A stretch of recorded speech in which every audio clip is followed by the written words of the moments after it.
삼손은 하나님의 백성 이스라엘인이었고 그 중에서도 더더욱 선택받은 나실인으로 부름을 받은 사람이었습니다.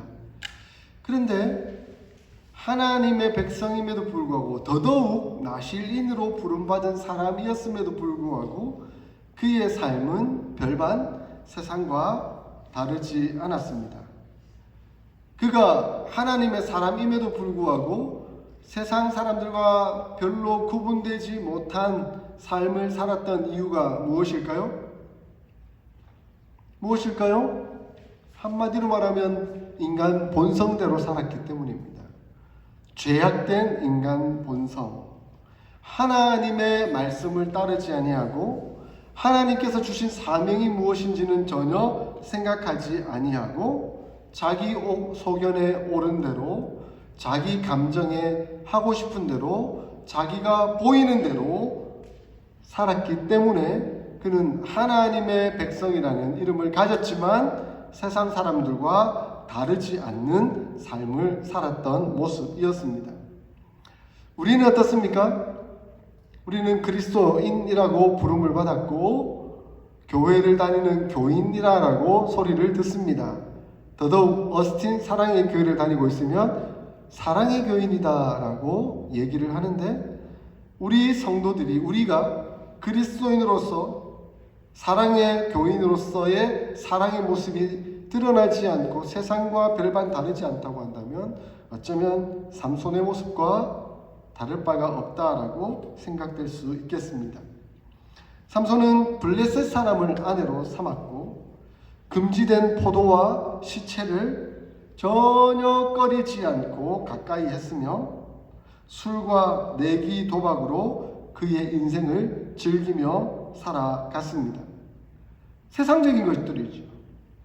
그렇게 세상적인 것들로 마음껏 즐기며 살았는데 그의 인생이 행복했습니까?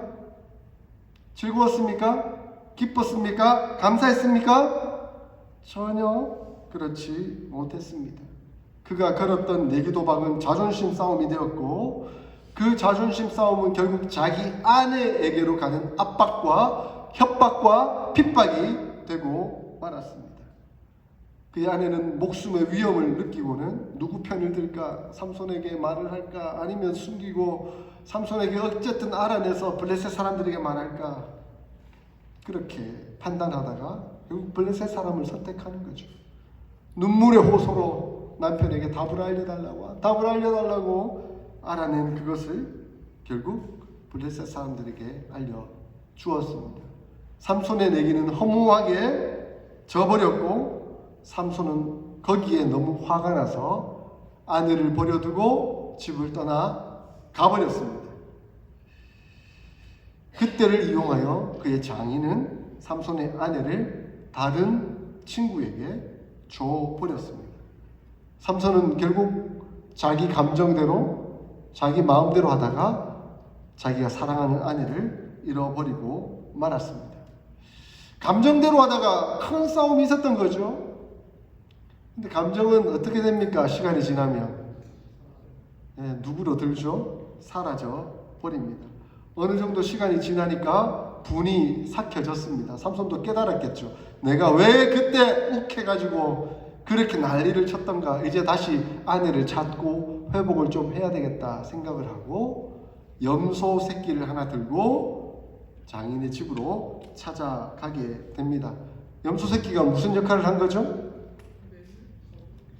선물의 역할을 한 거죠. 오늘날로 따지면 뭐 장미 백송이와 초콜릿 하나를 싹 사들고 이제 아내의 마음을 다시 회복시키려고 그렇게 갔는지도 모르겠습니다. 그런데 그렇게 찾아간 상황 속에서 장인은 매우 난처해합니다.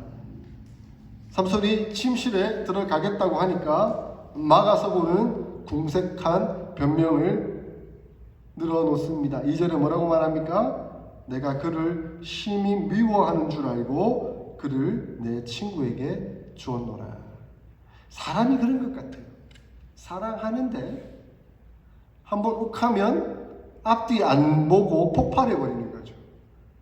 근데 그걸 가지고 또 나를 하지 않는 것 같고, 그리고 그 화난 그것이 나에 대한 절망의, 절교의 그런 상황인가 보다 하고 그냥 관계를 끝내버리려고 하는 것이죠.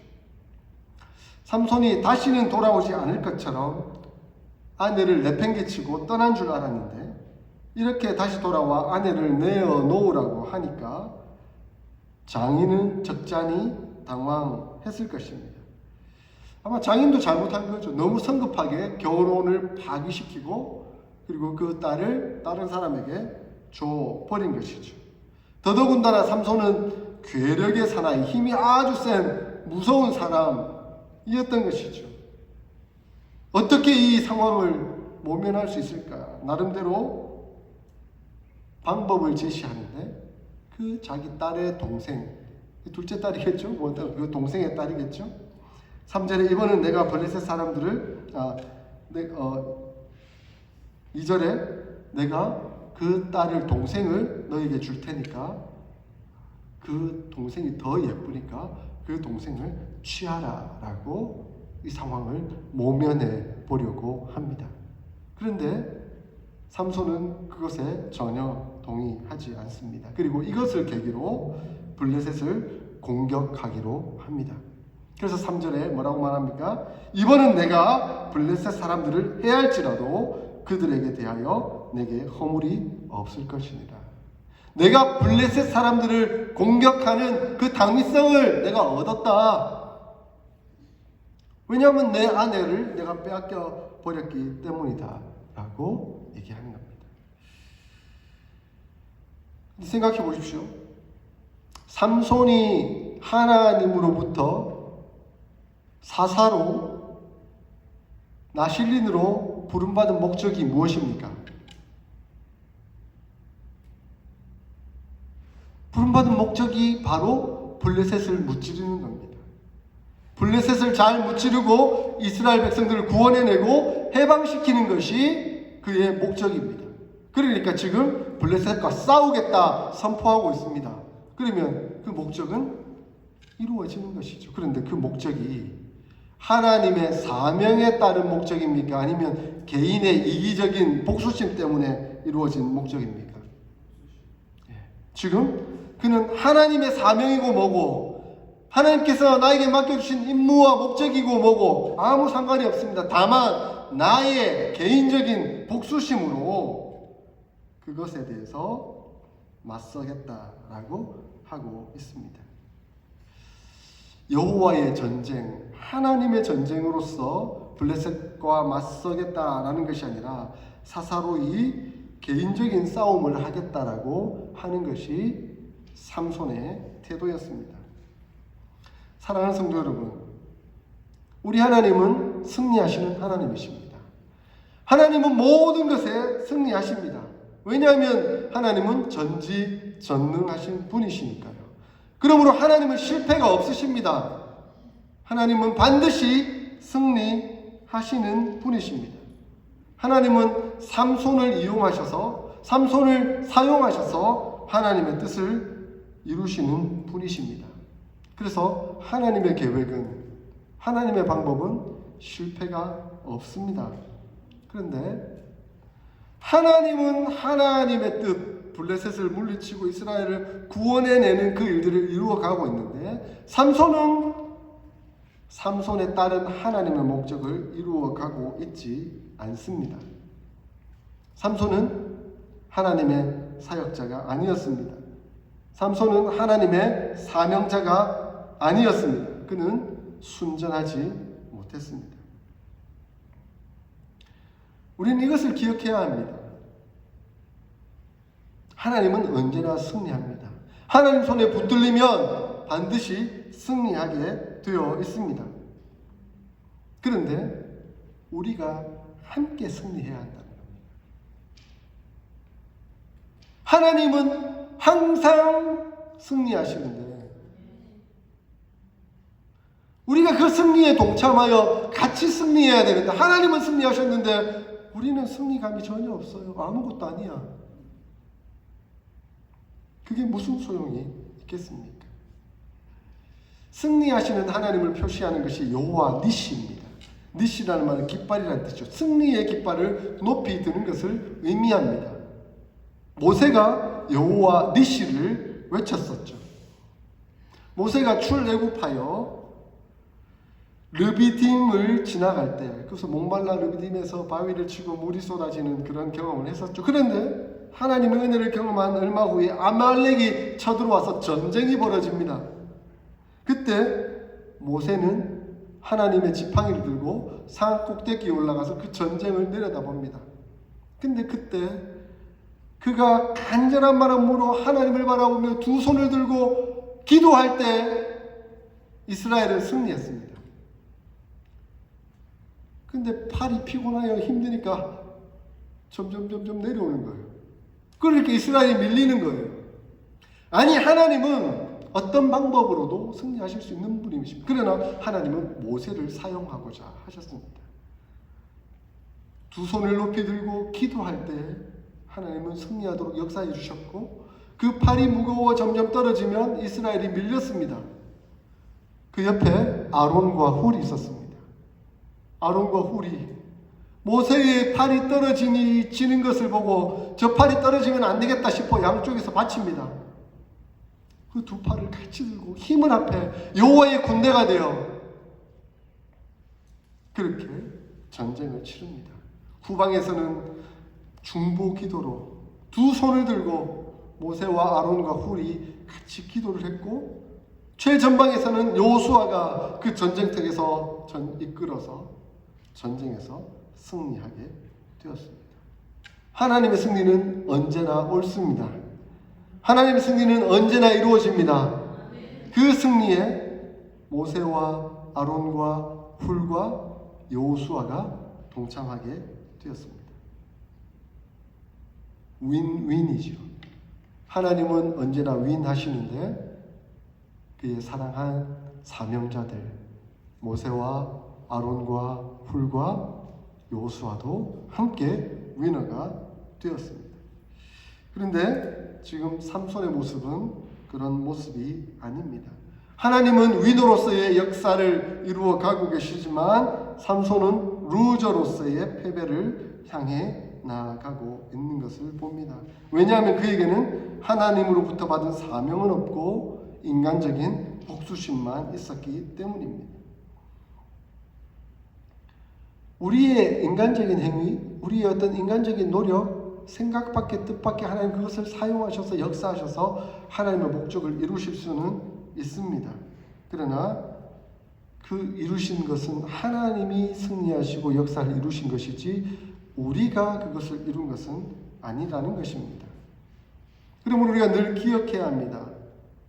하나님께서 역사하실 때, 승리를 향해 나아가실 때 우리도 거기에 순종하며 따라가야 한다는 겁니다. 그 사명을 붙들고 나의 임무와 목적이 무엇인지를 돌아보며 어렵고 힘들고 눈물 나고 가슴 아파도 그것이 하나님의 사명이라고 한다면 제가 따라가겠습니다 하고 한 걸음 한 걸음 나아가야 한다는 것이죠.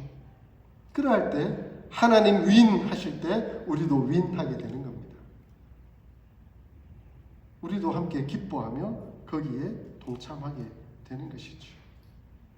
그러므로 우리는 우리의 사명이 무엇인지 우리의 목적이 무엇인지를 늘 새겨보며 사사로운 감정에 따라 살아서는 안 될 것입니다.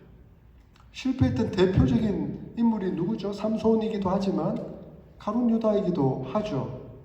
가룟 유다는 예수님의 12제자 중에 한 사람이었습니다. 예수님을 가장 가까이에서 보고 그의 역사와 그의 구원의 가르침들을 보고 듣고 경험했던 사람입니다. 그런데 자기 뜻, 나는 열심당원으로서 이 이스라엘이 예수님을 왕으로 세우고 그가 정치적으로 로마를 물리치고 국가를 형성해야 되는데 자꾸 죽겠다고 가시니까, 아니 왕이 되셔야 되는데 지금 로마를 물리치고 국가를 형성해야 되는데 자꾸 죽겠다고 가시니까 자기 마음에 안 맞는 거예요. 자기 보는 대로 안 되는 거예요. 자기 감정대로 안 되는 거예요. 그래서 어떻게 합니까? 예수님을 은30에 팔아버려요. 자기 마음대로 해버리는 거예요, 예수님을. 그런데 그것을 통해 하나님은 역사하시죠. 예수님이 십자가에 못 박혀 죽으심으로 우리의 죄를 사하시는 하나님의 역사는 이루어졌습니다. 하나님은 위너이십니다. 하나님은 승리하셨습니다. 그런데 가룟 유다는 그렇지 못했습니다. 하나님은 돌들을 들어서라도 하나님의 구원 역사를 이루실 수 있는 분입니다. 그런데 거기에 하나님은 우리를 사용하고자 하십니다. 이 얼마나 영광된 일입니까? 이 얼마나 감사한 일입니까? 하나님의 손에 쓰임을 받는다고요? 거기에 온전히 순종만 하면 함께 하나님의 역사에 참여하게 되는 겁니다. 장차 하나님의 승리의 잔치가 벌어지게 될 것입니다. 그 승리의 잔치에 우리도 참여할 수 있기를 소원합니다. 보기에 좋은 대로 자기 감정대로 하고 싶은 대로 했던 사람들은 그곳에 없을 것입니다. 그 사람을 통해서 하나님의 어떤 역사가 이루어졌을지는 모르겠지만 정작 그 사람은 하나님의 사명자가 아니었기 때문에 그렇습니다. 그러나 하나님의 말씀 앞에서 묵묵히 순종하고 따르며 참고 인내하며 눈물로써 기도하며 섬겼던 그 사람들은 함께 승리를 만끽하며 그 잔치에 참여하게 될 것입니다. 현재의 삶 속에서 하나님의 뜻을 알고 사명을 깨달아 순종하며 눈물로써 기도하며 인내하며 참고 승리의 잔치에 참여할 수 있는 저와 여러분들이 다 될 수 있기를 축원합니다. 아멘. 이제 삼손의 복수가 시작됩니다. 삼손의 복수는 참 기발하죠. 4절과 5절에 보니까 여우를 300마리 잡습니다. 그리고 2마리씩 꼬리를 엮습니다. 거기에 회 이렇게 기름칠을 하는 거죠. 거기에 불을 붙입니다. 불이 활활 타겠죠. 그리고 그 여우들로 하여금 블레셋 곡창지대의 그 넓은 곡식단 사이로 돌아다니게 만듭니다. 블레셋은 평지래요. 곡창지대입니다. 블레셋 사람들의 주된 수입원은 농사입니다.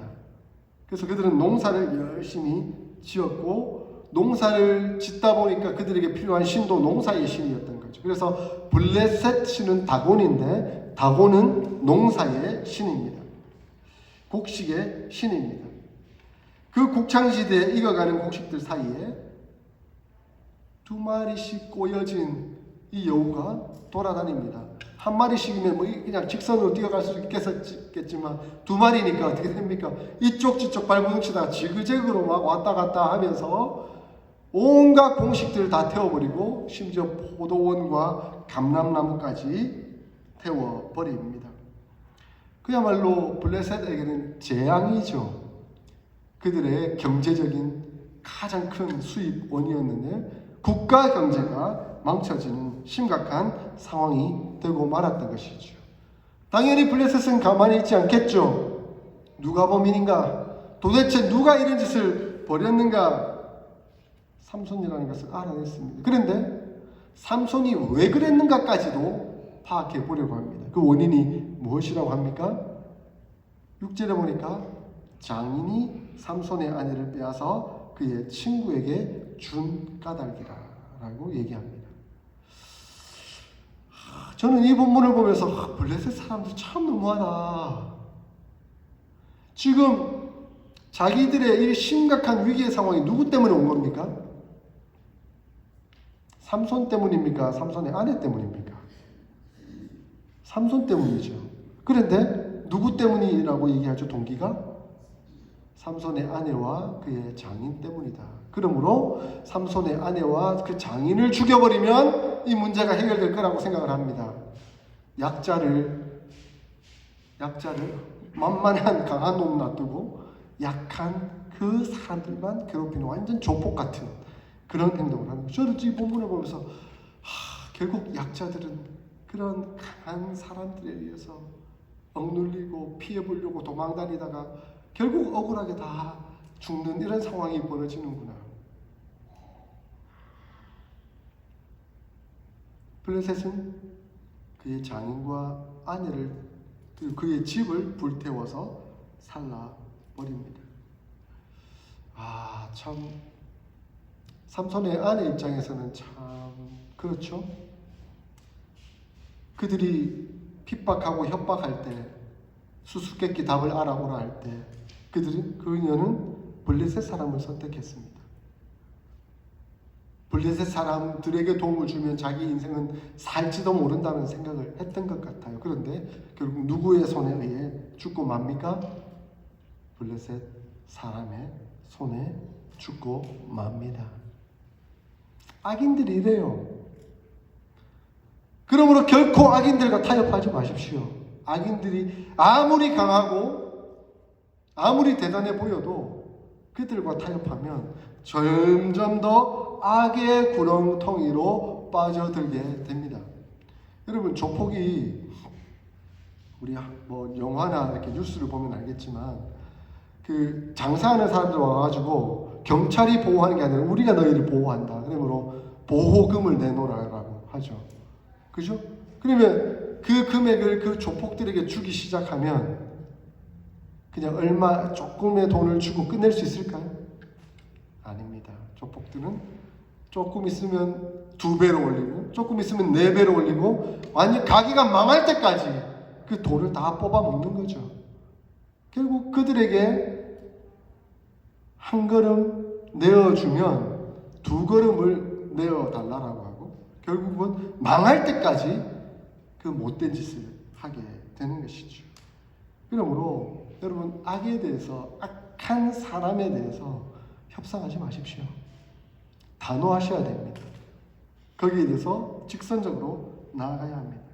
그리고 사도 바울은 데살로니가전서 5장에서 우리 아까 권사님 기도할 때 하나님의 뜻이 무엇인가 그렇게 기도하셨잖아요. 항상 기뻐하라, 쉬지 말고 기도하라, 범사에 감사하라, 이것이 그리스도 예수 안에서 너희를 향하신 하나님의 뜻이니라 라고 하고 그 다음 이어지는 절에 성령을 소멸하지 말며 예언을 멸시하지 말고 범사에 헤아려 좋은 것을 취하고 악은 어떤 모양이라도 버리라.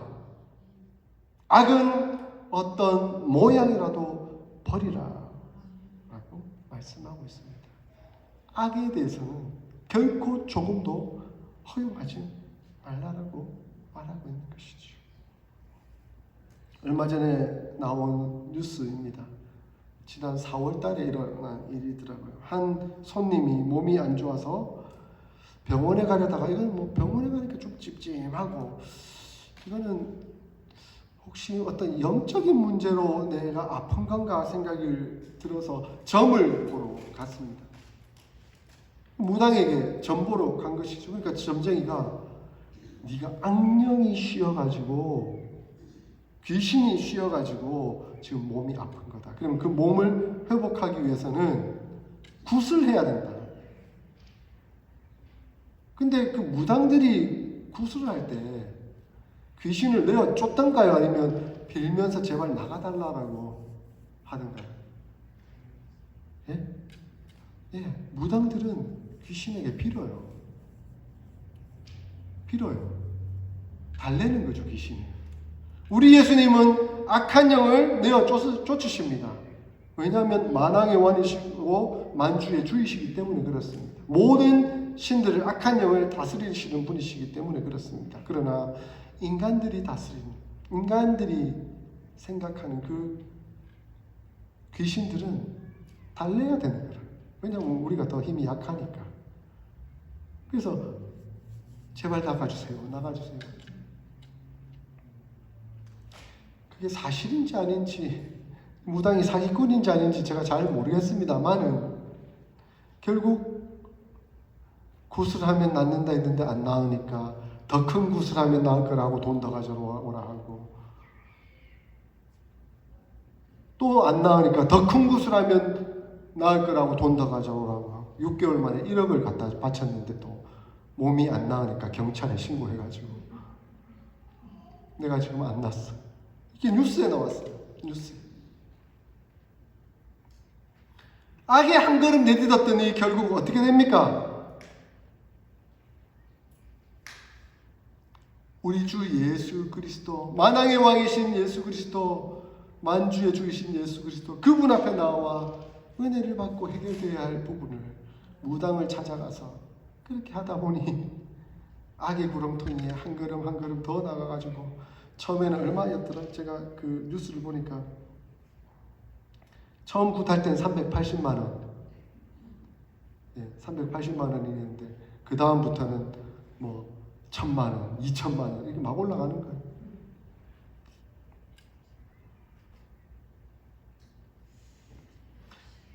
악한 마귀 귀신들은 사람들을 괴롭히는데 가장 약한 부분부터 괴롭힙니다. 내가 혹시 이 아픈 게 이것 때문인가 라고 생각되는 그 부분, 내 약한 그 약점을 딱 건드리면서 그것으로 무너지게 만드는 것이죠. 그러나 우리 주 예수님은 약한 그것을 강하게 만들어 주십니다. 그러면 엄한 데 가지 마세요. 엉뚱한 데 가지 마세요. 악한 것에 대해서는 모양이라도 버려야 합니다. 삼손의 아내는 위협을 느끼며 그들에게 협조했지만 그 협조는 결국 자기와 자기 아버지와 모든 집이 불살라 죽고 마는 엄청난 결과를 낳고 맙니다. 하나님을 의지하고 하나님의 말씀을 따라 순종하며 살아가야 합니다. 약한 나로 강하게, 우리 주 예수 그리스도의 은혜입니다. 블레셋 사람들이 아내와 장인과 그 집을 불사르자 삼손은 다시 복수의 칼을 휘두릅니다. 7절과 8절에 너희가 이같이 행하였은즉 내가 너희에게 원수를 갚은 후에야 말리라 하고 블레셋 사람들이 들의 정강이와 넓적다리를 크게 쳐서 죽이고 내려가서 바위 틈에 머물렀다라고 말씀하고 있습니다. 삼손은 더 큰 복수심에 불타면서 하나님의 일을 합니다. 하나님의 일을 하고자 하나님의 일을 하는 것이 아니라 자기 감정에 복수하고자 하나님의 일을 하고 있습니다. 견딜 수 없는 인간적인 감정, 그러나 냉정함을 되찾아야 합니다. 아니면 더 큰 화가 일어날 수 있기 때문에 그렇습니다. 삼손은 자기 화 때문에, 복수심 때문에 멈추지를 못합니다. 결국은 우리가 앞으로 보아가겠지만 삼손이 얼마나 어떻게 처절하게 망해가는가 하는 것을 보게 되는 겁니다. 삼손이 만약에 사명을 품고 하나님이 원하시는 뜻을 이루어 나가야 되겠다고 했다면 이스라엘의 사사로서 군대를 소집해야 되는 거죠. 자기 혼자 하려고 하는 것이 아니라 이스라엘 백성들과 함께 군대를 이루어 하나님의 나라를 이루어 그 일을 물리쳐 나가야만 했습니다. 그러나 그는 공동체성이 전혀 없었습니다.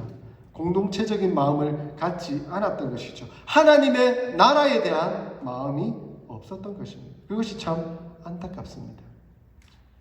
오늘날 많은 사람들이 홀로 전쟁한다라고 살아가고 있습니다. 예수님 믿는다, 하나님 믿는다. 그런데 교회는 안 나와요. 근데 그것은 공동체성이 없는 거예요. 그것은 성경 말씀에 따른 신앙생활이 아닌 것이죠. 삼손과 같은 그런 행위를 하고 있는 거예요. 자기 감정에 자기 보이는 대로, 소견에 옳은 대로 살아가고 있는 것입니다. 그러므로 사랑하는 성도 여러분, 우리는 하나님의 백성입니다. 하나님의 자녀입니다. 그리고 어스틴 사랑의 교회 교인으로 부름을 받았습니다. 공동체를 이루었습니다. 한마음 한뜻 되어 하나님 나라를 이루어가는 사람들입니다. 그러므로 나 혼자가 아니라 우리가 더불어 함께 하나님 나라를 이루어 나가고 함께 예수님 대장 삼아 전쟁에 나가야 하는 것이죠.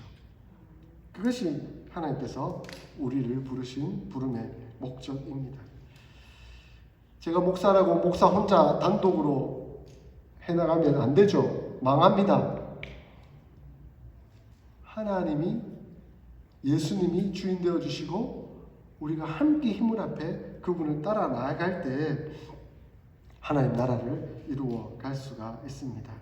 그러므로 어스틴 사랑의 교회는 우리 혼자가 아니라 함께 가는 공동체입니다. 하나님의 나라입니다. 그러므로 보이는 대로 감정대로 내 속에 오른 대로 행하지 아니하고 하나님의 말씀을 따라 하나님의 사명을 따라 함께 공동체를 이루어 하나님의 역사 그 승리에 동참하는 저와 여러분들이 다 될 수 있기를 주의 이름으로 축원합니다. 아멘.